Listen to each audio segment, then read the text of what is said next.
پیارے بچوں، آج کا موضوع ہے ایک تھی گڑیا۔ یہ بہت اچھا موضوع ہے اور بہت قیمتی باتیں ہیں اس میں، بچوں اور بڑوں کے لیے۔ بہت غور سے اسے سنیں اور اس میں سے قیمتی الفاظ کو تلاش کریں۔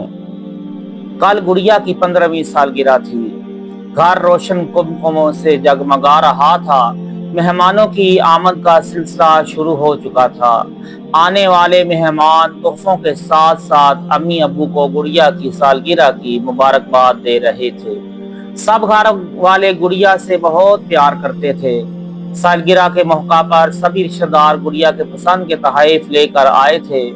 ماموں، چچا، بھائی، امی ابو اور دیگر سب رشتہ داروں نے سارا گھر تحائف سے بھر دیا تھا۔ ہنستے کھیلتے خوشیوں بھری یہ رات گزر گئی۔ اگلے دن یہ سارے تحائف گھر میں سنبھالنا مشکل ہو گئے تھے۔ ہر سال کی طرح گڑیا کی یہ سالگرہ بھی بڑی دھوم دھام سے منائی گئی۔ گڑیا کے والدین نے لاڈ پیار میں گھر میں کبھی اس کو اصل نام سے نہیں پکارا تھا، اور گڑیا بھی اپنے اصل نام سے بے خبر تھی۔ اب گڑیا بڑی ہونے لگی تھی اور گڑیا کے والدین کو اس کی شادی کی فکر ستانے لگی۔ اس کے باوجود ابو نے سوچا کیوں نہ اس کی شادی سے قبل اس کا شناختی کارڈ بنوا لیا جائے۔ جب گڑیا کو شناختی کارڈ کے دفتر لے جایا گیا تو حاضر ڈیوٹی شخص نے گڑیا سے کہا کہ اس فارم پر اپنا نام لکھ دیں۔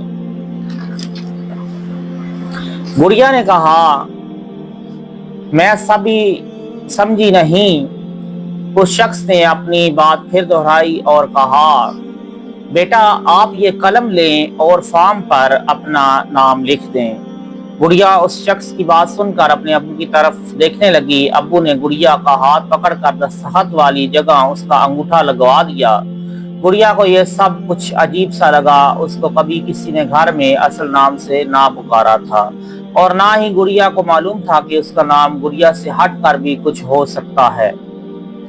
گڑیا کو اب کچھ احساس ہونے لگا تھا کہ زندگی میں سب کچھ ہوتے ہوئے بھی ایک تعلیم کے نہ ہونے سے اس کی زندگی کتنی نامکمل اور سونی ہے۔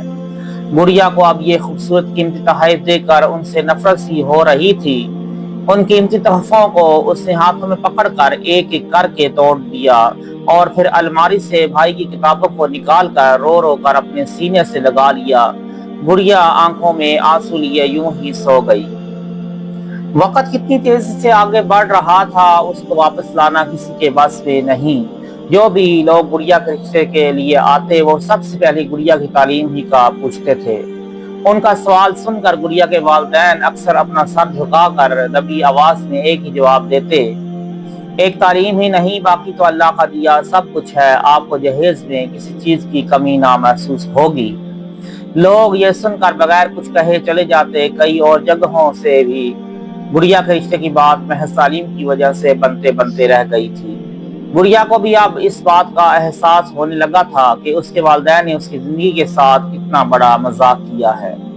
گڑیا کے قریبی رشتہ داروں نے بھی تعلیم نہ ہونے کی وجہ سے اس کا ہاتھ نہ مانگا، اور یوں گڑیا کے والدین کی پریشانیوں میں اضافہ ہوتا چلا گیا۔ انہیں اپنی غلطی کا احساس تب ہوا جب وقت گزرنا تقریباً ہو چکا تھا۔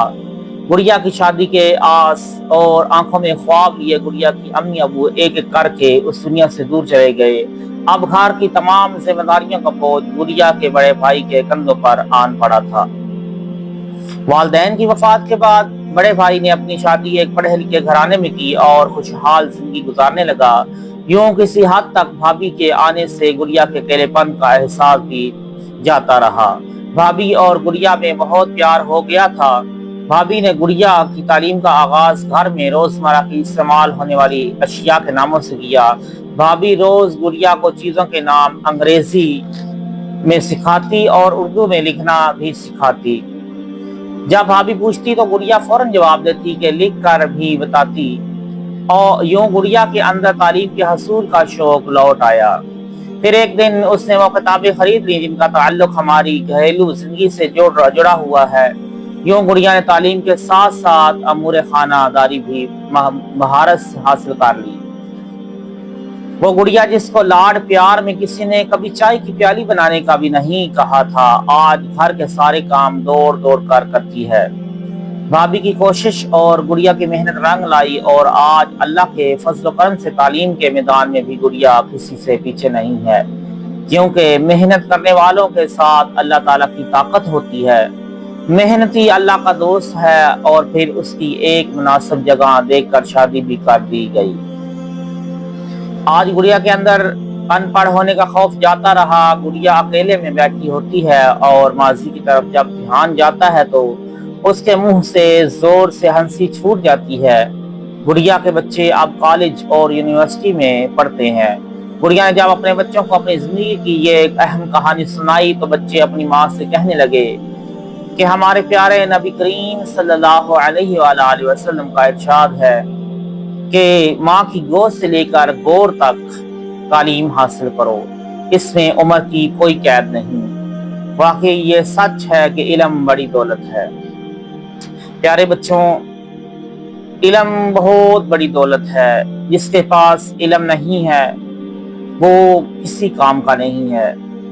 اس لیے آپ کے پاس ابھی موقع ہے، آپ کے والدین آپ پہ محنت کرتے ہیں، آپ کی فیسیں ادا کرتے ہیں، آپ کے لوازمات کو پورا کرتے ہیں، آپ کی ہر خواہش جو آپ کے منہ میں نہیں آتی، مطلب کہ آپ کی زبان پر نہیں جاری ہوتی، اس سے پہلے آپ کو وہ چیز مہیا کی جاتی ہے۔ تو آپ بھی کوشش کریں کہ پڑھائی میں زیادہ سے زیادہ محنت سے کام کریں کہ آپ اگلی زندگی میں اچھے سے اچھے کام کر سکیں اور اپنی اولاد کو بھی جو ان سے تعلیم دے سکیں اور ان کو نیکی کے راستے پر چلا سکیں۔ ظاہر ہے آپ کے پاس علم کی دولت ہوگی تو آپ اپنے بچوں کو وہ علم پہنچا سکیں گے۔ جب آپ کے پاس علم کی دولت نہیں ہوگی تو آپ اپنے بچوں کو کیسے وہ پڑھائیں گے، کیسے بتائیں گے؟ نبی کریم صلی اللہ علیہ وسلم کی زندگی کے بارے میں کیسے بتائیں گے؟ صحابہ کرام کی زندگی کے بارے میں کیسے بتائیں گے؟ اولیاء کرام کی زندگی میں کیسے بتائیں گے کہ اولیاء کرام کی زندگی کے کیسے طرز عمل تھے؟ جب آپ پڑھے ہوں گے، کچھ آپ کو علم ہوگا تو پھر آپ اپنے بچوں کو بھی اس سے بچوں کی اصلاح کر سکیں گے۔ اس لیے تعلیم بہت ضروری ہے۔ تعلیم پر دھیان دیں، اپنے بچوں کو، اپنے والدین کی جتنی محنت ہے اس پر دھیان دیں کہ وہ آپ کے لیے کتنی محنت کر کے آپ کی تعلیم پر غور کرتے ہیں۔ اللہ تعالیٰ عمل کی توفیق عطا فرمائے اور ہم سب کو پڑھنے لکھنے کی توفیق عطا فرمائے۔